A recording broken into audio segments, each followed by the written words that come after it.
early in the morning. It's 2 weeks before the New York Fashion Week runway show, and today I'm going to take the rest of the day to open and close all of the videos I'm going to drop. I'm going to drop a couple of videos to catch you up with what's been going on. I've been quite busy, so I haven't been editing YouTube videos the way that I used to or usually can. So I'm going to do this data dump. I hope you like these videos. Thank you so much for subscribing and tuning in. And I hope you guys have your New York Fashion Week tickets. All right.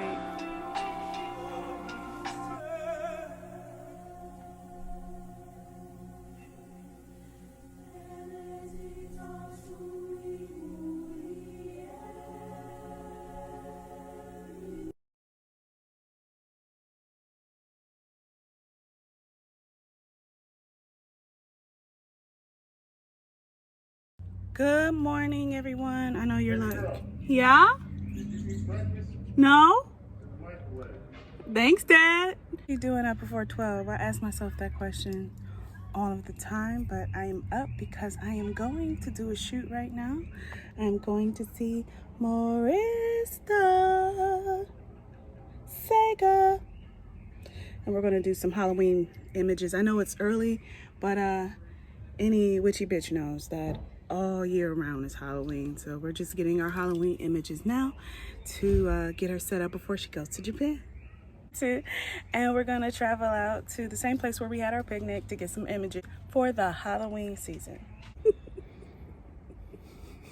In my life, I'm on moonshine. I get the shift in my tides. Yeah, I feel cool. My anxiety is alright. Can't keep tripping about the same things. It'll leave me behind. Karma keep on coming back around. I don't even wanna mess around. I rebuke and spit it out. All my problems getting bigger now. Yeah, it's too soon. It's about time I start beginning my life. I'm on moonshine. I get the shift in my tides.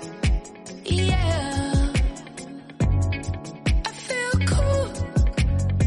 Can't pull back time. Can't keep looking behind. I feel satisfied. 300, put it in drive. Yeah, I'm on cruise.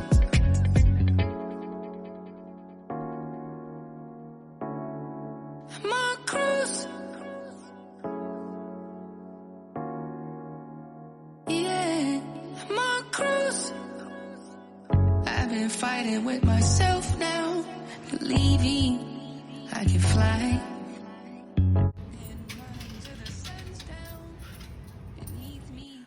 Viewers' discretion is advised. If you have a weak stomach, I would not advise you to watch this episode. All right? This is a warning. You have time to turn it off. Don't flag my video because you watch it anyway and you don't like it.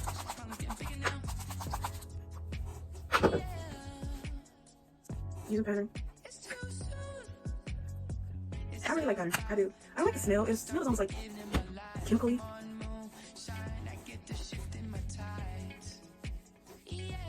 Gotta let this moisture in. I feel cool. Can't pull back. Oof. But this episode goes out to Kelsey. She's currently in the hospital. I just want to send her some love, and I'm thinking about her.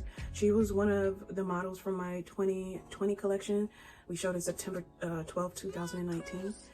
She wore the fairy dress that you recently saw on Rose. I just want to put her and lift her up and put her in my heart. But I say all that to say that today's episode will talk about how and why I am in Cleveland. So I got real sick. I couldn't walk. I could barely breathe, and I was losing a great deal of blood during my menstrual cycle. And I have never had any like major health issues before. And this was pretty serious, you know. I couldn't walk too long without being able to breathe. My heart like palpitating like out of my chest. I could, like, my hearing, it was almost like the feedback you used to hear from speakers back in the day, back in the 90s. I could hear it all in my head, and I could hear my heartbeat and my heart struggling to pump blood through my body. I was having like manic episodes, super paranoid. That had nothing to do with the weed. Super paranoid. Of course, it was during COVID. Everybody had their ups and downs and their rainbow of emotions. And then I had a feeling like while I was sleeping, like I was fading away. And it was like a jolt, almost like some, you know, I'd be like, clear. And like I was laying on my side in the bed, and something like pushed me off to the side while I was laying down. And I like jumped up, and when my boyfriend at the time took my heart rate, because he was a paramedic, my heart rate just from laying down to sitting up was 122. So we drove like 30 minutes outside of Baltimore to a nicer hospital, and they took me in, and I could barely walk, and they were like, man, we don't even know how you're alive right now. And my HH was like, I think 4/16. My platelet count was 6. I was still on my cycle, and I got admitted.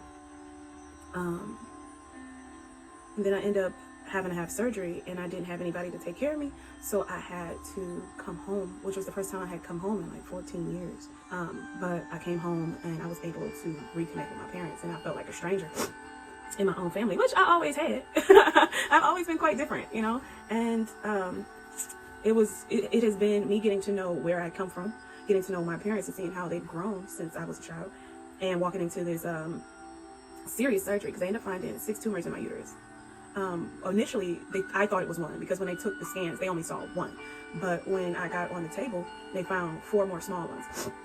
The tumor was quite big, and they couldn't go through my belly button, and they had to cut me open C-section style.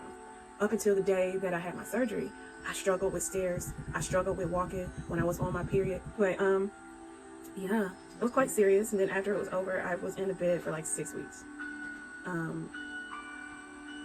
But it's crazy, everything that happened going up to it. It seems like a blur now, but I definitely journaled a lot. I journaled quite a bit, so I wouldn't forget anything, because I am very forgetful. Baffled when she got in there, and she did all she could. It was only supposed to be like an hour and a half, 2 hours tops, but because I had the blood issue, because I was also starting my cycle on the day of my surgery, so I was bleeding. I had a low blood count already. When I was admitted to the hospital in Maryland, they gave me 3 bags of blood. And it ended up taking 5 hours because they couldn't stop the bleeding. So I know my mother was out there having a freaking heart attack. But I share this story with you because fibroids in African American women is quite serious. And vagina health is extremely serious, especially if you want to have children, if you're like in your 30s, or even in your 20s and young. But it's very common in African American women, and we don't talk about it, I think, as much as we should. I don't think that we talk about vagina health as much as we should. I think my mother tried her very best, teaching me all she could, but she was very young when she had me and my brother, so she was a kid. So there was still stuff she was learning about herself. So I don't blame her for it. It's just I definitely didn't know a whole lot of what the fuck was going on. I didn't know what was normal with my body anymore. I didn't have control of my body anymore. And for anyone that has broken a limb or had a major surgery, you know how discouraging and how hard that can be, especially if you're a person that, like I said, has never had anything happen to them before. When I initially found out what was happening, I was terrified. And I can say that my trust in God definitely grew. My love for God definitely grew. But I also remember at a point, I was so deep down into my depression that I tested God. And I asked him to show me if he was real. And a month later, I was in the fucking hospital. You know, if you ask, you shall receive. And I did. And my love for God, my belief in God, the things that I saw, the things that I experienced through that illness was transcending. And at this point, I'm very happy that I'm able to walk around. I realized that my belly weight and the size of my belly was a lot to do with the size of the fucking tumor that was inside of me. It was wild. It was the size of a grapefruit. And there's still days that I think back about it. And yeah, well, I had a therapist. I had to get a therapist because it was quite a bit at the same time, because I got sick. No, my dog died. I got sick. My boyfriend left me. And then I left everything in my apartment in Baltimore, and I just went home. At that point, I felt like I had hit rock bottom. And you know, I had my own place. We were breaking up anyway, because that's another fucking story. But I remember when it was real bad and I couldn't breathe and I was trying to get up the stairs. And I was telling my boyfriend at the time, like, you know, I don't feel good. There's something wrong. I can't breathe. Because I had went up the stairs. And if you know how Baltimore row houses are set up, it's really tight-knit. So, like, you can be going upstairs, but you can still be in the living room because of just the way it's set up. And I remember, like, 2 days before I was admitted to the hospital, I was just like, yo, I don't feel good. I had black circles, like, down to here under my eyes. I wasn't able to breathe. And I got to the top of the stairs because I wanted to go lay down. And I was like, yo, you know, is something wrong? And he was like, oh, it's just because you're overweight and you need to work out. At that fucking moment, I was like, oh, this fucking relationship is beyond over. But it had been over anyway. You know, he was a depressant, an extreme depressant. And, you know, misery need company. And I can say that now because he's already called me and told me how fucking toxic and how fucking terrible he had been to me, because that's what his fucking therapist told him after he ran down the fucking truth. And, yeah, he was mentally and verbally and financially abusive. And I had to fucking move out.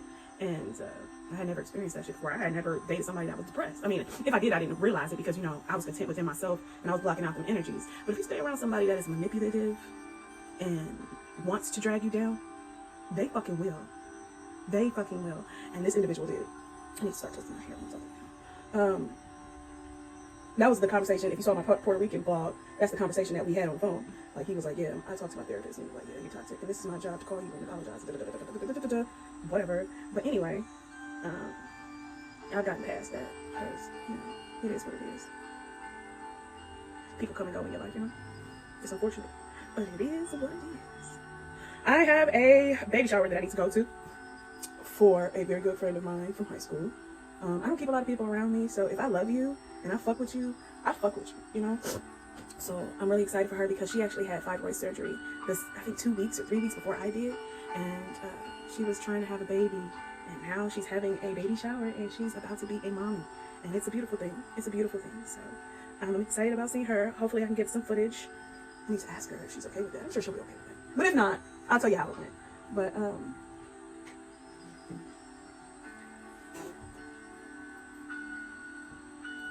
I need to get a steamer for my hair. I saw it on YouTube. Yeah, I am not a follower.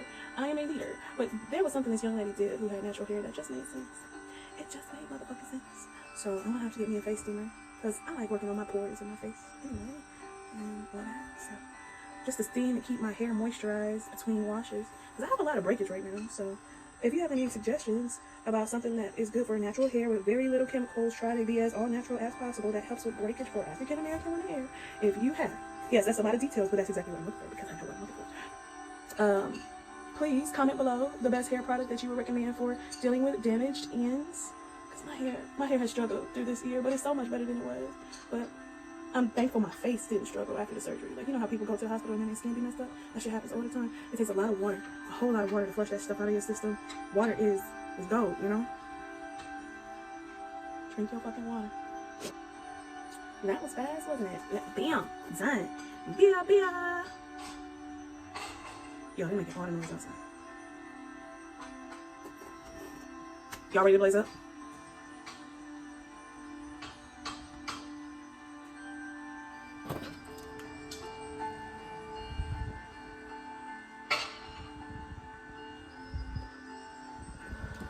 I'm over here thinking about being a matchmaker because my cousin is leaving in 6 days to Japan. And I met this guy online. And he seems like a nice guy. And he's in Japan. And I'm not talking to him because I'm trying to hook my cousin up. Because she don't even fucking know. But he seems like a nice guy. And, you know, when people go places, they want to make friends. So I don't see why they can't meet. Because my cousin is an amazing woman. Like, fucking amazing. And you know how you meet a woman that is, I hate to use the word strong, independent, but just very self-aware, has done the work, is living her life, and is successful. And, you know, she ain't looking for nobody. She is, I see so much of myself in her. We are so much alike. She's a Scorpio too. But, really like to meet him because I was like, oh, you know what? Maybe they can hang out when they get there. And then I was like, oh, maybe they can hang out when they get there. And then what if they start dating? And then what if they, you know, get married? Isn't that crazy how I be thinking about that? But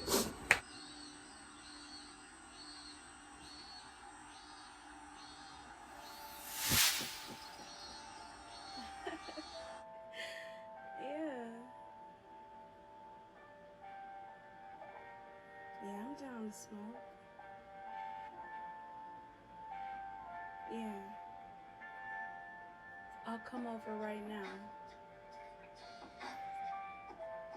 I got Gorilla Glue or I have Pineapple Express. Which one do you want to do? I mean, you know I was bringing both anyway, so, I mean, that don't matter, right?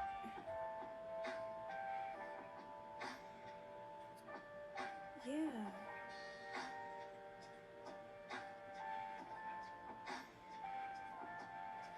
Did you get your tickets to the show yet? Oh, come on.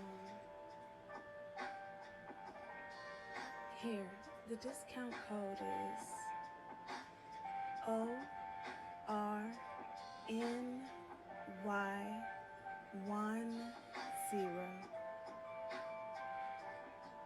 I'll see you there.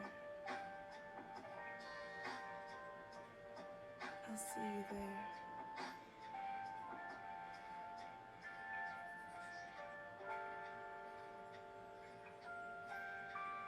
Have you subscribed yet? Why don't you go down, scroll down just a little bit, hit that like button and that subscribe button, and come back next week. Because if you like the videos now, you're gonna love them later.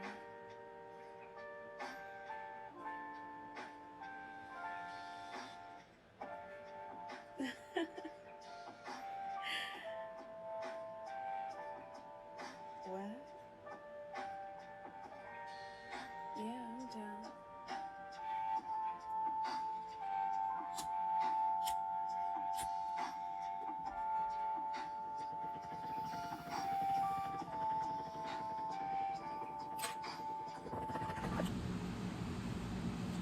I should not have put my shirt on already. I should have waited, but it's okay.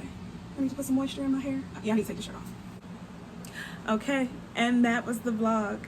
Thank you so much for watching. Please like and subscribe. Tell your friends about it. Get your tickets to the show and make sure that you are enjoying your everyday.